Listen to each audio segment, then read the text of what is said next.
This is the small village of Dona Paula on the Zuari River near Panaji in Western India. Now most people when they come to fish here imagine they'll be fishing in the Indian Ocean, but in actual fact you're not, because the western side of India fishes the Arabian Sea.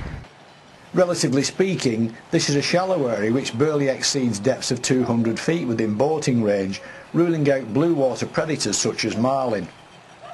On the other hand, much of the fishing that is potentially available can be done from small boats working quite close in to the shore.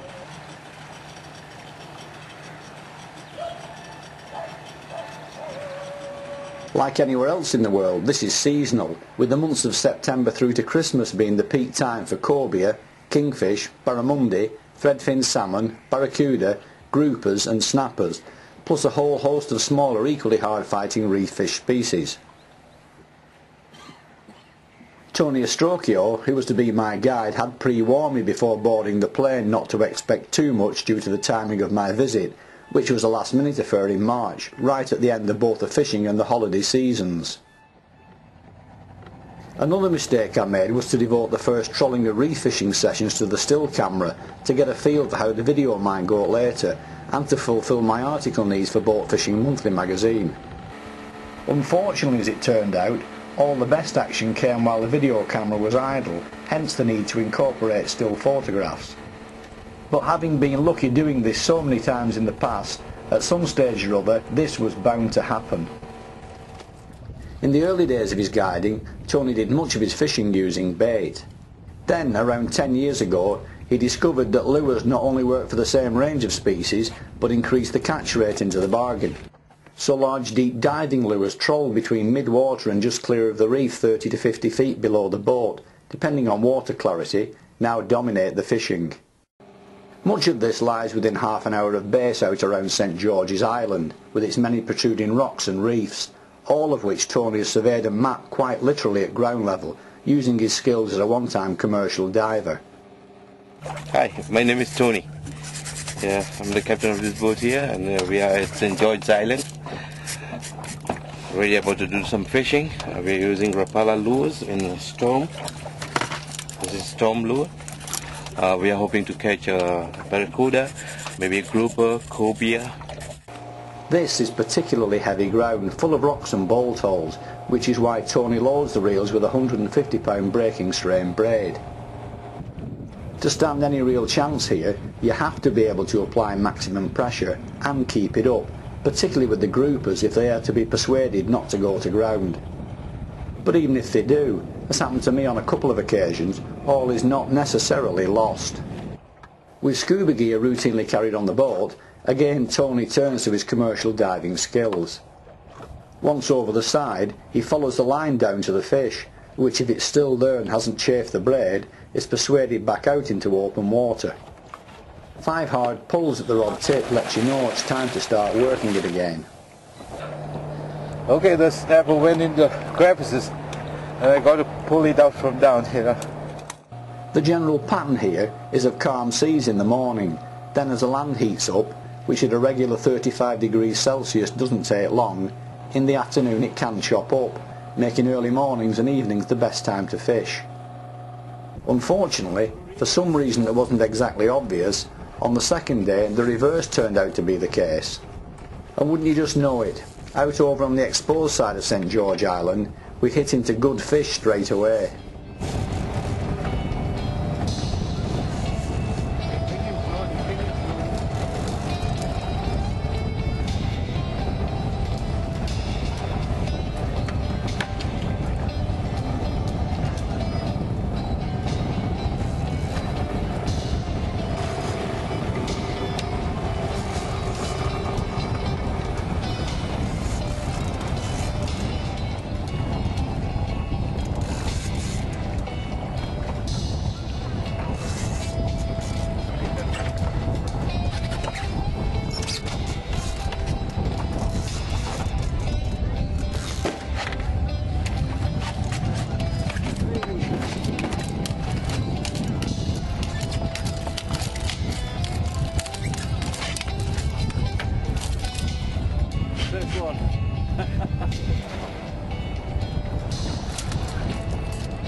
fish. Yeah, first fish.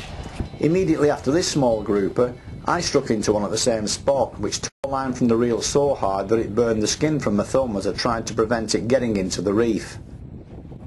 So, it was back to the scuba gear again.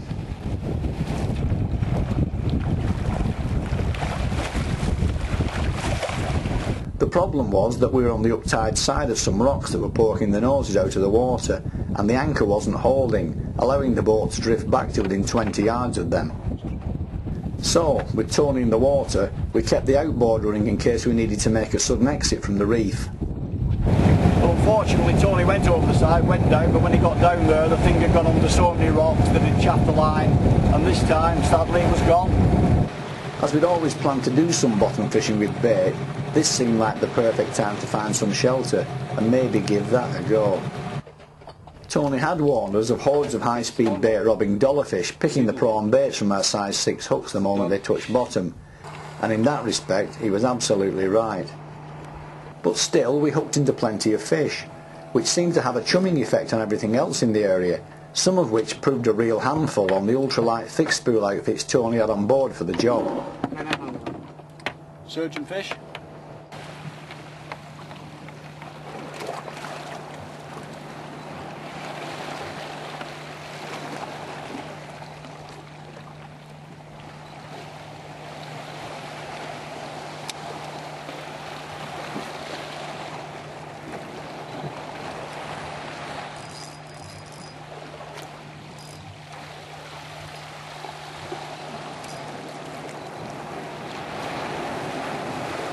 These are the blue triggerfish we have down in these waters.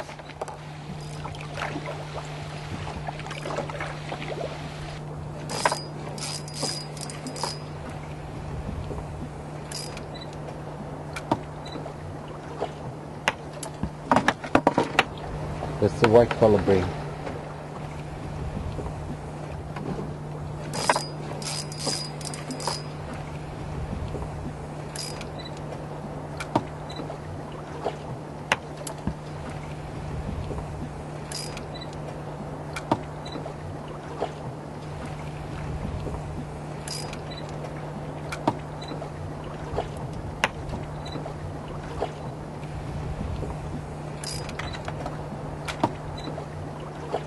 Damselfish. As was said earlier, much of this was missed with the video camera, and when we did try to repeat it the following trip, the frozen prawns had become soft having spent too much time out in the sun, which was a pity as we had previously caught some quite sizable triggerfish, snappers and parrotfish, plus this totally unexpected lionfish. Fortunately, we knew straight away not to bring it into the boat, as this is one of the most powerfully venomous fish in the sea. While the video was switched off, the Rapalas took some excellent emperor snapper, some nice grouper and some jacks, which could have been small GTs, and unfortunately lost several good fish due to a combination of their sheer power and the terrain. So, Tony, what would you recommend is the best time for a person visiting India to be with the best chance of getting some good inshore fishing? The best time to fish in Goa is between October to December. We have a lot of variety of red snappers, groupers, threadfin salmons, barracudas. We also have barramunis. What tackle do you recommend they should bring along with them? You don't have to bring any tackles. I have all the tackles with me. And just to give people a flavour of what the Arabian Sea is all about, give us a bit of a list of the best fish you've had on the boat. Okay, the biggest fish what I caught last year was a cobia, a 55 kilo cobia, and we get groupers around about 40 kilos, barracudas 15 to 20 kilos. India is a fabulous place to visit. A culture shock most certainly, but you have to see it as an alternative way of life. The fishing isn't bad either when, as I did, you find someone with a decent boat and fish handling skills, such as Tony Estrocchio. The fact that it could have been better was entirely down to my choice of timing.